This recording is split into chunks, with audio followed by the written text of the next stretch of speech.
Good morning. This is Larry McMillan with a stock market update on Tuesday, May 6th. The market has continued to rally, and a lot of the internal indicators are improving as that's happening. We're getting buy signals from breadth and put call ratios. But the SPX chart is still not positive. Usually when this happens, and it does happen occasionally, the SPX chart is has a different interpretation than a lot of the internal indicators. The SPX chart is usually the one that's right. But in any case, if we were to rally above 5,800, then the SPX chart itself would also turn positive. But there's a lot of resistance between where we are right now and 5,800, including the 200-day moving average, which is now declining. It's up there at about 57.50 or so.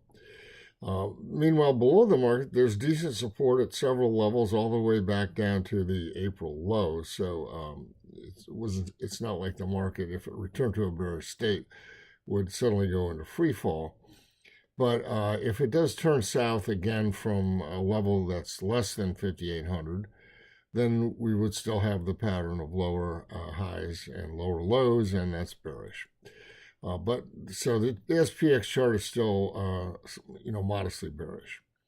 The equity-only put-call ratios, though, have given buy signals, so that's a positive sign. Breadth had given buy signals previously, and it's still on those buy signals, and breadth is quite overbought right now. But overbought does not mean sell. And so while the market's trying to get a new leg upwards, it's often common to see the breadth oscillators be overbought.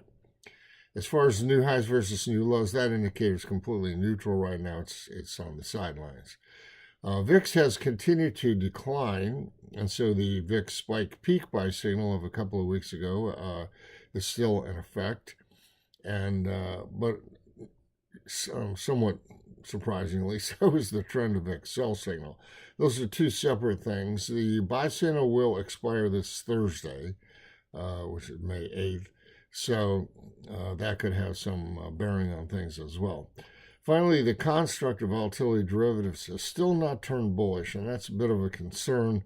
The term structure of the VIX futures continues to be flat to slightly down. Same thing with the CBOE volatility indices. And this has been one of the longer periods of time where that term structure has remained inverted.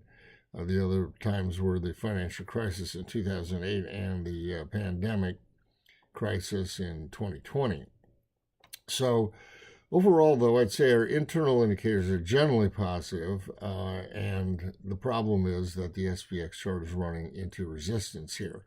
So it'll be interesting to see how this plays out. We are updating these things daily, of course, in our daily letters, and things can change pretty quickly in a market like this. So I invite you to visit our website, take a look at those. And we also wrote an interesting article this week on comparing realized volatility, which is still very high, with implied volatility, which is declining, and what that means for the market.